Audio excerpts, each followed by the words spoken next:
دايما لما يبقى في اشخاص مؤذية في حياتنا بيتقال لها ابعدي عن الشخص المؤذي ده وحياتك هتبقى كويسة، لكن ساعات الشخص المؤذي ده بيكون زوجك مثلا، فمش هتقدري تسيبيه. يعني انت عايزة تكملي في الجوازة او عندك اطفال او ايا كان السبب اللي انت مكملة عشانه. فانا النهاردة هتكلم ازاي تحافظي على نفسك وانت في العلاقة دي، وده اللي هتكلم عنه النهاردة. اول حاجة اعرفي ان المشكلة مش كلها فيكي. اول حاجة الزوجة بتعملها لما بتتعرض لأذى تبدأ تشك في نفسها، يمكن انا السبب، يمكن انا كنت حساسة شوية، يمكن أنا لو اتغيرت هو يتغير. لكن اسألي نفسك سؤال تاني، هل كل مرة المشكلة الكلام فيها بيتقال لي ان انتي غلطانة، وكل مرة بتعتذري حتى لو انتي مش غلطانة؟ لو ده بيحصل باستمرار لازم تعرفي تفرقي ما بين حاجتين مهمين قوي: تحمل المسؤولية وتحميل نفسك كل المسؤولية.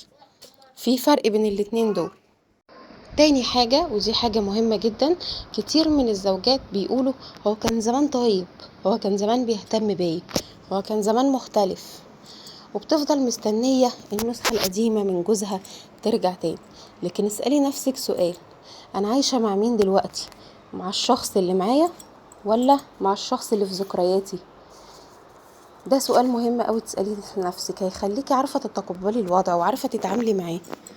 تالت حاجة، ما تخليش كل مرة تلفي في نفس الدايرة. كل مرة الخناقة تبدأ الصوت يعلى، يجرحك بالكلام او يهينك، بعدها نعتذر ونرجع حلوين، وبعد كده نرجع مع اول خناقة نعمل نفس السيناريو تاني. لو نفس السيناريو بيتكرر من غير اي تغيير حقيقي، يبقى المشكلة مش في الخلاف اصلا ولا في المشكلة، المشكلة في النمط بتاع علاقتكم. النمط يعني ايه؟ يعني طريقة التعامل مع الخلاف. طبيعي كل بيت بيحصل فيه خلافات، لكن اللي مش طبيعي ان كل مرة يبقى نفس النمط. ازاي؟ احنا كل خلاف بيمر لازم نتعلم منه وما نكرروش تاني، لكن اللي مش طبيعي ان لو كل مرة نفس السيناريو، يبقى المشكلة في نمط العلاقة اصلا، والنمط معناه ان نفس الطريقة بتتكرر من غير اي تغيير حقيقي. يعني نعتذر ونرجع نتخانق على نفس الحاجة تاني، يعني نعتذر ونقول معلش ولا كأن حاجة حصلت. اسألي نفسك، هل اللي عندي ده مجرد خناقة طبيعية ولا دايرة وبتتكرر وبلف فيها؟ وحاولي تفرقي ما بين الحاجتين دول، عشان لو عندك ان انتي دايرة وبتتكرر محتاجة تعالجي الاسباب، مش تقولي انا مش عايزة اتخنق وخلاص. رابع حاجة، حافظي على نفسك، دي اهم حاجة. من اكبر الاخطاء الزوجة اللي بتعملها ان هي تخلي حياتها كلها ومحور حياتها الزوج والاولاد. هو اللي، وبالذات الزوج، هو اللي بيحدد مزاجها، هو اللي بيحدد مثلا مودها النهارده عامل ازاي، هو اللي بيحدد هي سعيدة ولا مش سعيدة، او تقدمها في حياتها. هو اللي بيحدد لها كل حاجة. لو صحي من النوم كده راضي عنها بيبقى يومها جميل ووردي، لو صحي من النوم قلب وشه خلاص اليوم باظ بالنسبة لها، ولا ليها نفس تعمل اكل ولا ليها نفس تعمل اي حاجة في حياتها. لا، لازم يبقى ليكي حياة، او صحاب، او هواية، او تعليم، او شغل تشغلي نفسك بيه. ودلوقتي ما بقاش في اسهل من الشغل. ممكن تشتغلي من البيت لو انتي مش عايزة تنزلي، ممكن تعملي حاجة اونلاين، بقى في اختيارات كتيرة دلوقتي. اي حاجة تخلي ليكي كيان. خامس حاجة، ودي حاجة مهمة قوي، حطي حدود. الحدود هنا مش معناها ان انت هتتخانقي وتقولي له التزم حدودك والكلام ده، لا. الحدود دي معناها ان في حاجات غير مقبولة ان هي تحصل، زي مثلا الاهانة دي مثلا مش مقبولة بالنسبة لي، او ان هو يقلل منك باستمرار، او ان انتوا تتخانقوا قدام الولاد. يعني شوفي انت عندك مثلا، انا بقول لك 3 امثله اهم، شوفي انت عندك في حياتك ايه اللي مش مقبول بالنسبه لك.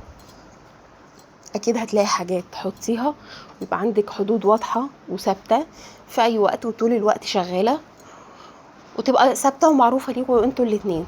سادس حاجه بقى، ما تبرريش الاذى طول الوقت.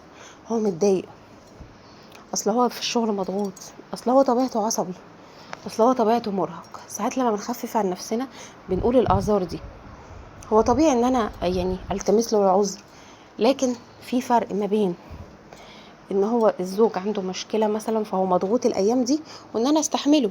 في فرق بينها وبين ان انا اتقبل الاذى من الشخص ده وطول الوقت ادور له على مبرر. في فرق ما بين الاتنين دول، لازم تعرفي تفرقي ما بينهم.